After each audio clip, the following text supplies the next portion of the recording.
الشيطان الرجيم بسم الله الرحمن الرحيم ويسألونك عن المحيض قل هو أذى فاعتزلوا النساء في المحيض ولا تقربوهن حتى يطهرن فإذا تطهرن فأتوهن من حيث أمركم الله إن الله يحب التوابين ويحب المتطهرين نساؤكم حرث لكم فأتوا حرثكم أنى شئتم وقدموا لأنفسكم واتقوا الله واعلموا أنكم ملاقوه وبشر المؤمنين صدق اللہ العظیم۔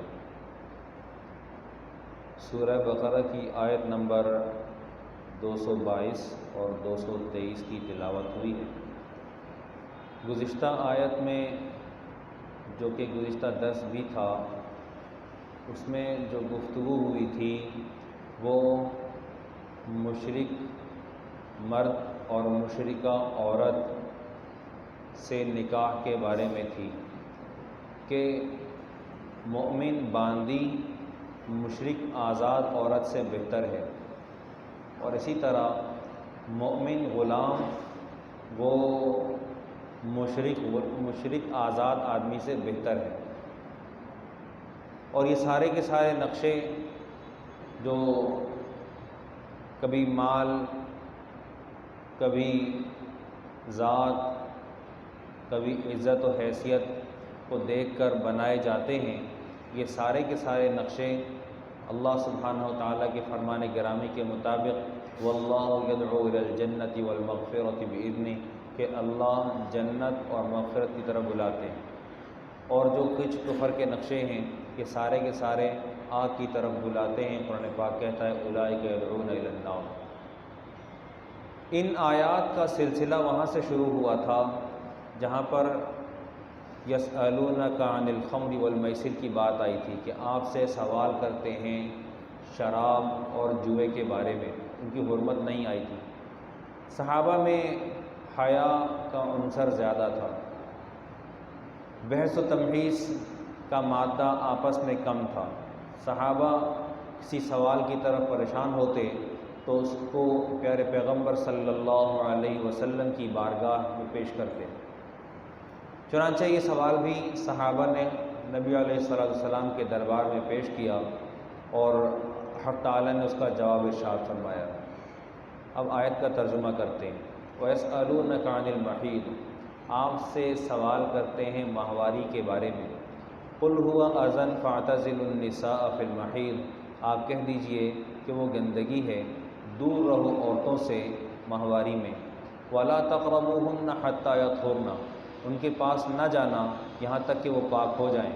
فَإِذَا تَطَهَّرْنَ، جب کہ وہ پاک ہو جائیں، فَأْتُوهُنَّ مِنْ حَيْثُ أَمَرَكُمُ اللَّهُ، بس پھر تم ان کے پاس آؤ جیسے اللہ نے تمہیں حکم دیا ہے۔ ان اللہ یحب التوابین، بے شک اللہ تعالیٰ پسند کرتے ہیں توبہ کرنے والوں کو، ویحب المتطہرین، اور پاکی اختیار کرنے والوں کو پسند کرتے ہیں۔ نساؤکم حرث لکم، تمہاری عورتیں تمہارے لیے کھیتیاں ہیں۔ فأتوا حرثکم انا شئتم، بس آؤ اپنی کھیتی میں جیسے چاہو۔ وقدموا لانفسکم، اور اپنے لیے آگے، اپنی جانوں کے لیے آگے بھیجو۔ واتقوا اللہ، اور اللہ سے ڈرو۔ واعلموا، اور جان لو، انکم ملاقوہ، کہ تم اس سے ملنے والے ہو، اس سے ملاقات کرنے والے ہو۔ وبشر المؤمنین، اور مؤمنین کو بشارت دے دیجئے۔ یہ سوال بھی انہی سوالات کی ایک کڑی ہے، جیسے شراب کے بارے میں پوچھا تھا، یتیموں کے بارے میں پوچھا تھا، جوئے کے بارے میں پوچھا تھا، تو یہ سوال بھی اسی لیے پوچھا تھا۔ اس کے پوچھے جانے کی وجہ یہ تھی کہ مشرکین عورتوں سے ان کی ناپاکی کے دنوں میں صحبت کیا کرتے تھے، اور یہود کا جو عمل تھا وہ خواتین کو بالکل کسی کمرے میں بند یا جنگل وغیرہ کی طرف بھیج دیتے تھے۔ ان کے ہاتھ سے نہ تو کپڑا لینا دینا، نہ کوئی روٹی چھوٹی، نہ کوئی کھانا وانا، ہر چیز ان سے بالکل معزول ہو جایا کرتے تھے، ان کو معطل کر دیتے تھے۔ ان کی حیثیت ان دنوں میں کالعدم جیسی ہوتی تھی، ان عورتوں کو انتہائی ذلت کا سامنا تھا۔ تو اللہ سبحانہ و تعالیٰ نے نبی علیہ السلام سے کیے جانے والے سوال کا جواب خود عنایت فرمایا۔ یسألونک عن المحیض، آپ سے عورتوں کی ماہواری کے بارے میں پوچھتے ہیں، تو اللہ سبحانہ وتعالیٰ نے ارشاد فرمایا ہوا اذی، وہ گندگی، مشرکین ان دنوں میں مجامعت کرتے تھے تو نبی علیہ الصلوۃ والسلام پر آیات آئیں فاعتزلوا النساء فی المحیض، عورتوں سے دور رہو۔ قرآن پاک کہتا ہے ان اللہ لا یستحی ان یضرب مثلا، اللہ تعالیٰ نہیں شرماتا کہ وہ مثال کو بیان کرے۔ چونکہ حیض سے متعلق، ماہواری سے متعلق عورت کا نکاح بھی ٹکا ہوا ہے، عورت کی طلاق بھی ٹکی ہوئی ہے، عورت کی بہت ساری زندگی کے احکامات اس سے جڑے ہوئے ہیں۔ اللہ سبحانہ و تعالیٰ نے قرآن پاک میں اس کا تذکرہ فرمایا، ارشاد فرمایا وَلَا تَقْرَبُوهُنَّ، ان سے قریب نہ جانا۔ قریب نہ جانا کیوں نہیں جانا؟ اس لیے کہ اللہ سبحانہ و تعالیٰ نے جو نظام بنایا ہے، اس نظام میں ایسے حالات میں صحبت کرنے سے، مجامعت کرنے سے مثان کی بیماری بھی ہو سکتی ہے، اس سے بچے سوکھنے شروع ہو جاتے ہیں، یا رحم کمزور پڑ جاتا ہے، عورت کی ماہواری کا سسٹم ڈسٹرب ہو جاتا ہے، اور اس کو سنبھالنے کی ضرورت ہے، خراب کرنے کی نہیں۔ اللہ سبحانہ و تعالیٰ سے جس جگہ پر بھی ہم حکمت کے اعتبار سے ٹکرائے ہیں، وہاں بھی ہمیں ذلت کا سامنا کرنا پڑا ہے، اور جہاں ہم اللہ سبحانہ و تعالیٰ سے شریعت کے اعتبار سے ٹکرائے ہیں، وہاں بھی انسان کو ذلت کا سامنا کرنا پڑا ہے۔ ہم اچھے طریقے سے دیکھ سکتے ہیں، جس معاشرے کے اندر نکاح نہیں ہے، وہاں کا نسب دربدر ہے، وہاں نسب کی کوئی ذاتی حیثیت نہیں ہے، اور جس معاشرے میں نکاح کو محفوظ کیا گیا ہے، اس پر گواہ قائم کیے گئے ہیں، وہاں عفت اور پاک دامنی کو ترجیح دی گئی ہے، تو نتیجے میں وہاں پر نسب محفوظ ہے، اور شرافت نسبی یہ عورت کے لیے ہو یا مرد کے لیے ہو باعث شرف ہے۔ جیسے ہم اپنے گھروں میں بغور دیکھتے ہیں کہ ہم جب شادی کرنے کا ارادہ رکھتے ہیں کسی گھر میں، تو کہا جاتا ہے دیکھو سید زادی چاہیے۔ ہم ارادہ کرتے ہیں کسی عورت سے نکاح کا، تو ہم دیکھتے ہیں کہ اس کی ماں کا مزاج کیسا ہے، کسی مرد سے نکاح کا تو ہم اس کے باپ کے مزاج کو دیکھتے ہیں۔ ہم یہ اس لیے دیکھتے ہیں کہ ہمیں معلوم ہو کہ سامنے والے کا رویہ اس کے ماتحت کے اندر منتقل کتنا ہوا ہے۔ ہم بیٹی لینے سے پہلے اس کی ماں کو جانچتے ہیں کہ اگر ماں کے اندر سلیقہ ہے تو بیٹی میں بھی کچھ نہ کچھ ہوگا، اور موجودہ دور میں بہت اچھے سے پرکھنے کی ضرورت پڑتی ہے، اس لیے کہ پیارے پیغمبر صلی اللہ علیہ وسلم سے جب جبریل امین نے انسانی شکل میں آ کر سوال کیا کہ قیامت کی نشانیاں بتلا دیجئے، تو نبی علیہ الصلوۃ والسلام نے ارشاد فرمایا ان تلد الامۃ ربتها، کہ باندی اپنے آقا کو جنم دے گی۔ آج باپ اور ماں وہ اولاد کے ماتحت ہوتے ہیں، اولاد کی رائے کے آگے بچ جاتے ہیں، اولاد کی رائے کے آگے ان کی ذاتی حیثیت یا ذاتی حکم ختم ہو جاتا ہے، اولاد حاوی ہو جاتی ہے، ماں باپ پس پردہ چلے جاتے ہیں۔ یہاں تک دیکھا جا رہا ہے کہ باپ کا بھائی جو کہ اس کی اپنی ماں سے پیدا ہوا ہے، اپنے بیٹے کی عمر کے مقابلے میں اپنے سگے بھائی کو وہ ترجیح نہیں دے سکتا۔ بیٹا 20 سال کا ہے اور چچا 40 سال کا، 40 سال کے آدمی کے تجربے کو لات پڑ جاتی ہے 20 سال کے بیٹے کے تجربے کے سامنے۔ یہ حالات قرب قیامت کی علامات میں سے ہیں۔ یہ بات تو ہو گئی ضمناً۔ ہمیں یہاں پر جس بات کا سامنا ہے وہ یہ ہے فَإِذَا تَطَهَّرْنَا، جب کہ وہ پاک ہو جائیں۔ پاکی سے مراد کیا ہے؟ ایک تو یہ کہ اللہ سبحانہ و تعالیٰ نے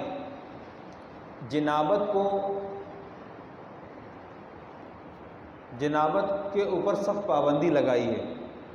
قرآن پاک میں ارشاد ہے لا تقربوا الصلاۃ وانتم سکارا، نماز کے قریب نہ جانا یہاں تک کہ اگر تم نشے میں ہو۔ ایک بات۔ دوسری بات وانتم جنبا، اور اگر تم جنبی ہو تو بھی نماز کے قریب نہیں جانا۔ او عابری سبیل حتی تغتسلوا، یہاں تک کہ مسجد میں داخلہ بھی منع ہے، یہاں تک کہ اس لیے کہ اگر تم راستے سے گزرنا چاہتے ہو مسجد ہے تو مسجد میں داخلہ بھی جنبی کے لیے منع ہے۔ جنبی کون ہوتا ہے؟ جنبی وہ ہو جس کے اوپر غسل فرض ہو۔ نبی علیہ الصلوۃ والسلام کا ارشاد ہے تحت کل شعرۃ جنابۃ، ہر بال کے نیچے جنابت ہوتی ہے۔ جس شخص کو احتلام ہو گیا وہ مسجد میں نہیں رہ سکتا اور نہ ہی مسجد میں داخل ہو سکتا ہے۔ اسی طرح عورت کے لیے بھی احکامات ہیں. جس طرح جنبی آدمی اذان کی کا جواب دے سکتا ہے، لیکن عبداللہ دور ہو جائیں، دور ہو کے بیٹھیں، اذان کا جواب دے سکتا ہے، اسی طرح اذان کی آواز پر مسجد میں داخل نہیں ہو سکتا. اس کو چاہیے کہ پہلے وہ غسل کرے پھر مسجد میں داخل ہو. اسی طرح عورت بیت اللہ کا طواف نہیں کر سکتی، حج پر گئی ہوئی ہے اور حج کے موقع پر اس کو ایسے حالات پیش آ جاتے ہیں. اب اس کے لیے کیا حکم ہے؟ طواف تو بہرحال بیت اللہ کے اندر جا کر ہوتا ہے، تو اس کو کہا جائے گا عرفات گزار لو، منا گزار لو، سب کچھ ان دنوں میں گزر جائے گا، لیکن بیت اللہ کا طواف نہیں ہوگا. بیت اللہ کا طواف ان دنوں کے گزرنے کے بعد ہوگا، پہلے نہیں ہو سکتا. ٹھیک ہے. اسی طرح عورت کے اوپر قرآن پاک پڑھنے کی پابندی ہے. عورت اگر ناپاک ہے اور مرد اگر ناپاک ہے تو وہ قرآن پاک نہیں پڑھ سکتی، نہیں پڑھ سکتا ہے. اور مزید یہ کہ اس کو ہاتھ بھی نہیں لگا سکتا. قرآن پاک میں اللہ تعالیٰ کا حکم ہے لا یمسہ الا المطہرون، اس کو ہاتھ نہیں لگائیں گے مگر پاک لوگ. پاکی سے مراد یہاں وضو ہے. حدث اصغر کا لاحق ہونا، اگر ایک آدمی حدث اصغر کے اندر ہے، حدث اصغر مطلب صرف وضو ٹوٹا ہے، تو وہ قرآن پاک کی تلاوت کر سکتا ہے، لیکن قرآن پاک کو ہاتھ نہیں لگا سکتا. زبانی پڑھ لے، کسی نے قرآن پاک کھولا ہوا ہے، یہ اس کو دیکھ رہا ہے، پڑھا رہا ہے، ٹھیک ہے کر لے، لیکن قرآن پاک کے ورق کو ہاتھ لگانا، قرآن پاک کو خود اپنی ذات کو جنس کو ہاتھ لگانا، اگر کہ کسی اور کپڑے کے ساتھ ہو، الا بغلاف متجاف، ایک الگ جدا ہونے والا کپڑا ہو تو ٹھیک ہے، ورنہ اس کو ہاتھ لگانا منع ہے، نہیں لگا سکتا. لیکن اگر حدث اصغر لاحق ہو، حدث اکبر لاحق ہو، بڑا حدث یعنی کہ اس کو احتلام ہو گیا ہے یا عورت حائضہ ہے، تو ایسی صورت میں اس عورت کے لیے یا مرد کے لیے جائز نہیں ہے کہ وہ تلاوت کرے، اس کو تلاوت کی قطعاً اجازت نہیں ہے. اس پر میں مزید اضافہ کر دوں کہ ہمارے معاشرے میں یہ کہا جاتا ہے کہ زبان پاک ہوتی ہے لہٰذا تلاوت ہو سکتی ہے. مطلب یہ کہ حصار کے لیے آیت الکرسی وغیرہ پڑھ لی یا چاروں قل پڑھ لیے رات کو سونے سے پہلے. صراحتاً منع ہے کہ قرآن پاک کی آیات ہیں، وحی کے الفاظ ہیں. لوگ کہتے ہیں کہ دعا کا تصور کر کے پڑھ سکتے ہیں، اور میں کہتا ہوں کہ نہیں، اس لیے کہ وحی کے الفاظ ہیں. وحی کے الفاظ بہرحال وحی ہیں، خواہ وہ دعا کی صورت میں ہوں یا وہ قرآن پاک کی تلاوت کی صورت میں ہوں، وحی کے الفاظ وحی ہی ہیں. ایک بات. دوسری بات، یہ کئی مرتبہ کا میرا تجربہ ہے، خواتین کے اوپر جادو جنات وغیرہ کے اثرات کا اضافہ اگر ملتا ہے، بڑھ چڑھ کر ملتا ہے، تو اس کی وجہ یہ ہوتی ہے کہ وہ ناپاکی کے دنوں میں اپنے بچوں کو حصار کے لیے دم کر دیتی ہیں، آیت الکرسی پڑھ لیتی ہیں اس نظریے کے ساتھ کہ یہ زبان پاک ہوتی ہے. دیکھیے پہلی دلیل، اگر زبان پاک ہوتی ہے تو غسل کے فرائض میں ہم آپ سے کہتے ہیں کہ آپ غرارہ کریں، ناک میں پانی ڈالیں اور پورے جسم کا ایسے دھونا کہ کوئی بال برابر جگہ باقی نہ رہے. اگر کہ زبان پاک تھی تو کلی سے بڑھ کر غرارے تک آپ کیوں گئے؟ اس میں مبالغے کا حکم کیوں ہے؟ قرآن پاک میں ارشاد ہے فطہروا، صرف تطہیر کا نہیں کہا، مبالغے کے ساتھ کہا فطہروا، اچھی طریقے سے. حدیث میں آتا ہے ان تحت کل شعرۃ جنابۃ، ہر بال کے نیچے جنابت ہوتی ہے، ہر بال کے نیچے جنابت ہوتی ہے، تو ہر بال کا دھونا لازم ہے.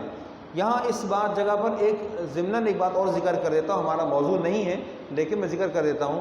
ایک عورت ہے، اس کے بال بہت گھنے ہیں اور وہ پاکی کا غسل کرنا چاہتی ہے، اس کے سر میں چٹیا بندھی ہوئی ہے، پونی بندھی ہوئی ہے، وہ والی جو گندھی ہوئی ہے، گندھی والی.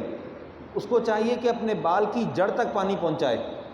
جو بال اس کے سر سے الگ ہو کر لٹکے ہوئے ہیں ان کو نہ بھی دھوئے تو کوئی حرج نہیں ہے، برخلاف مرد کے کہ مرد کی داڑھی چھوٹی ہو یا بڑی وہ اپنی داڑھی کو مکمل دھوئے گا.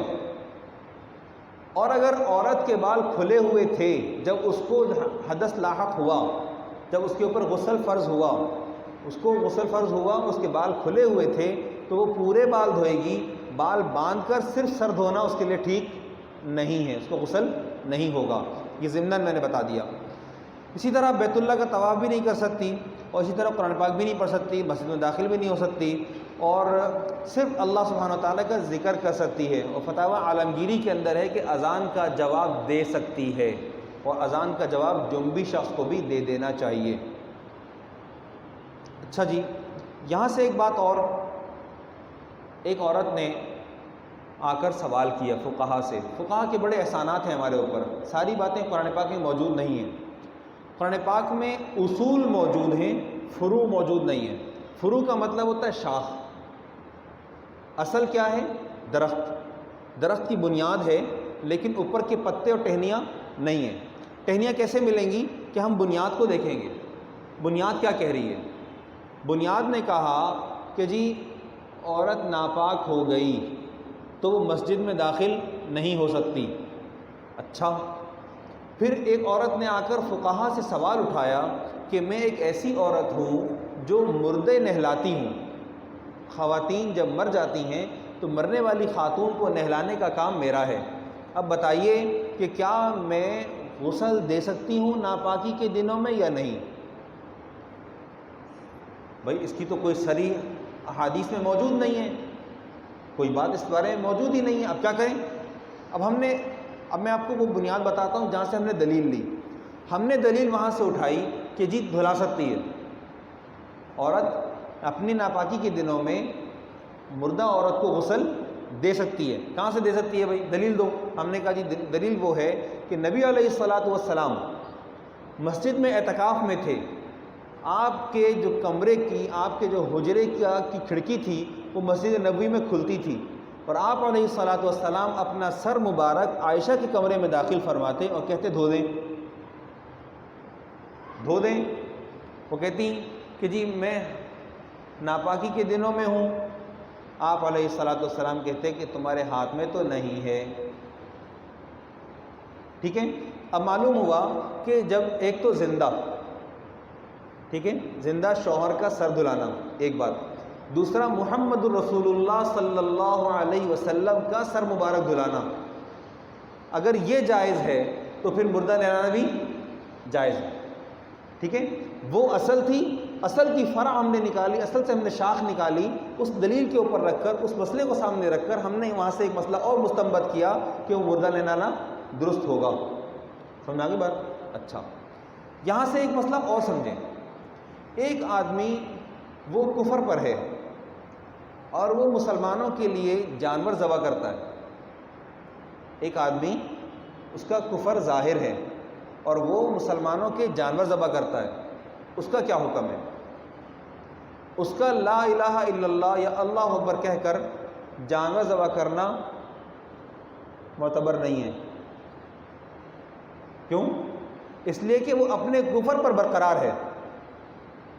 دوسرا قول کہ جی اس نے جو پڑھا تو ہے، ٹھیک ہے مکروہ ہوگا، لیکن اپنے دل کو ذرا سا تسلی دے کے دیکھیں، تسلی ہوتی ہے؟ نہیں ہوتی۔ تیسری بات، بعض ایسے لوگ ہیں جو ہمارے ہاں مسلمان اپنے آپ کو کہلاتے ہیں لیکن شرعاً وہ مسلمان نہیں ہیں۔ مثال کے طور پہ قادیانی، مثال کے طور پہ بہائی اور دیگر، جن کے عقائد آ کر ہم سے ٹکراتے ہیں، اور ایسے ٹکراتے ہیں کہ وہ نعوذ باللہ کفر کے دہانے سے کو بھی اس طرف کراس کر چکے ہیں، لیکن وہ کہتے ہیں ہم مسلمان ہیں۔ تو ان کے ذبیحے کا کیا حکم ہوگا؟ وہی حکم ہوگا جو کسی کافر کے ذبیحے کا حکم ہے۔ واضح ہوگی بات؟ اچھا جی، عائشہ رضی اللہ تعالی عنہ کو نبی کریم صلی اللہ علیہ وسلم نے ارشاد فرمایا، ناولنی الخمرۃ من المسجد، مجھے وہ مصلی مسجد سے اٹھا دیں۔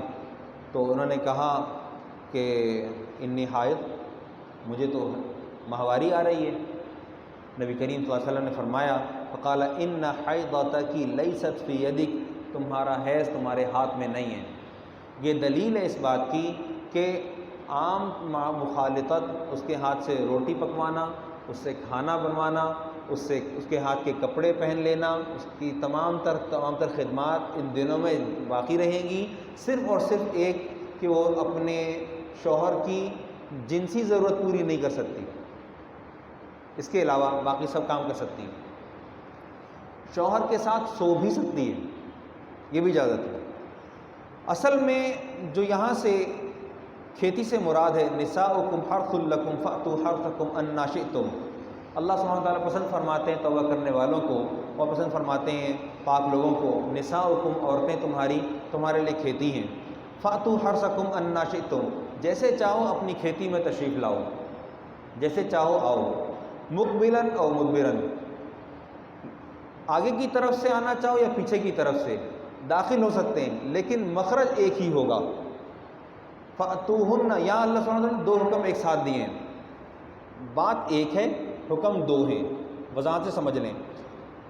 فأتوا حرثکم فإذا تطہرن فأتوہن من حیث امرکم اللہ، جبکہ وہ پاک ہو جائیں تو فأتوہن، ان کے پاس آؤ، کیسے آؤ؟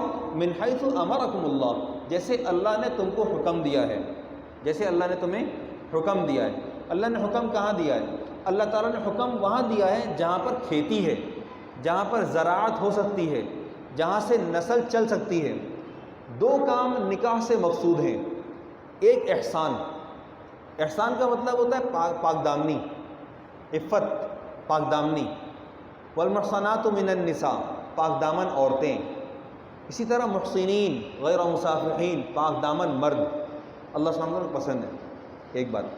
دوسرا یہ کہ ایسے راستے کا استعمال کرنا جو حق سبحانہ و تعالیٰ نے جس کا حکم دیا ہے وہ مقبل ہے، مدبر نہیں ہے، سامنے کی طرف کو آنا۔ وقدموا لانفسکم فأتوا حرثکم انا شئتم، آؤ اپنی کھیتی میں جیسے چاہو، وقدموا لانفسکم، اور آگے بھیجو اپنی جانوں کے لیے۔ اپنی جانوں کے لیے کیا مطلب؟ اپنی نسل کو بڑھاؤ۔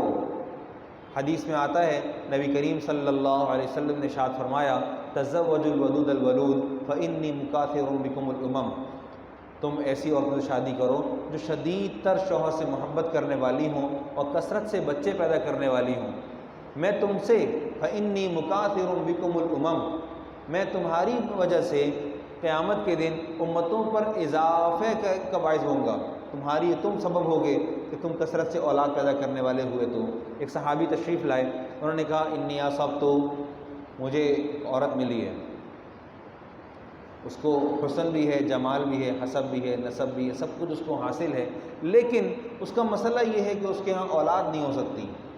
اور ایک مرتبہ نہیں، یہ آدمی 3 مرتبہ آئے، 3 مرتبہ نبی علیہ السلام سے درخواست کی کہ یا رسول اللہ مجھے اجازت دیجیے کہ اس عورت کے بچہ نہیں ہوتا تو میں کیا اسے شادی کر لوں؟ نبی علیہ السلام، ایسا نہیں ہے کہ اس عورت کو ترک کر دینا ہے، اس عورت کے بھی حقوق ہیں، اس عورت کو بھی اپنانا ہے جو کہ بانجھ ہے، اس کو بھی اپنانا ہے، لیکن توالد اور تناسل والی عورت کو ترجیح دینی ہے۔ اور یہ کیسے معلوم ہوگا؟ کہ وہ جس گھر میں شادی کی جا رہی ہے، جس گھر سے لڑکی لی جا رہی ہے یا جس گھر میں لڑکی دی جا رہی ہے، اس کے اطراف کے ماں بہن اور دیگر خواتین کو دیکھا جائے گا کہ ان کے ہاں اولاد ہے۔ اگر ان کے ہاں اولاد ہے تو انشاءاللہ العزیز اس متعلقہ سے بھی اولاد ہوگی انشاءاللہ۔ واتقوا اللہ، اللہ سے ڈرو، واعلموا اور جان لو انکم ملاقوہ کہ تم اللہ سے ملنے والے ہو، اللہ سے ملنے والے ہو۔ وبشر المؤمنین، اور بشارت دے دیجیے مومن و ایمان والوں کو۔ وآخر دعوانا الحمدللہ رب العالمین۔